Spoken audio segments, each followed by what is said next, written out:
L'Afrique, qui endure injustement l'impact du changement climatique, doit être une priorité de notre action collective. Notre continent au cœur du message du roi Mohamed VI hier au sommet mondial sur l'urgence climatique à New York.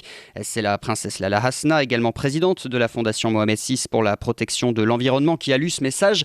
Au-delà de l'attention particulière à apporter à l'Afrique, le souverain marocain a également insisté sur l'importance d'une réponse collective ainsi que sur le rôle positif de la jeunesse. Enfin, le roi Mohamed VI a rappelé les engagements ambitieux du royaume en termes de réduction des émissions de gaz à effet de serre ou de promotion des énergies renouvelables par exemple. Et plusieurs dizaines d'autres chefs d'État venus du monde entier assistent à ce sommet dont le but est, je le rappelle, d'accélérer la mise en œuvre des accords de Paris. C'est surtout pour nous l'occasion de se pencher sur le pays africain qui pollue le plus, à savoir l'Afrique du Sud, la nation arc-en-ciel qui, en plus d'occuper la tête de ce triste classement au niveau continental, possède en plus la seconde province la plus polluée de la planète. La première se trouve en Russie et la seconde à moins de 200 km de Johannesburg et de Pretoria. La région de Mpumalanga représente le cœur de l'industrie sud-africaine. Adrien Lacoste s'y est rendu pour rencontrer ses habitants qui vivent dans les vapeurs de charbon. C'est vraiment flou, vous ne pouvez pas voir grand-chose, c'est comme s'il y avait de la brume.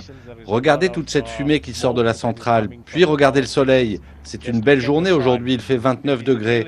Mais la visibilité est quasiment nulle, on ne peut pas voir à plus de 5 km. Nimrod Gaskin habite depuis 21 ans à Kriel, au centre du Mpumalanga.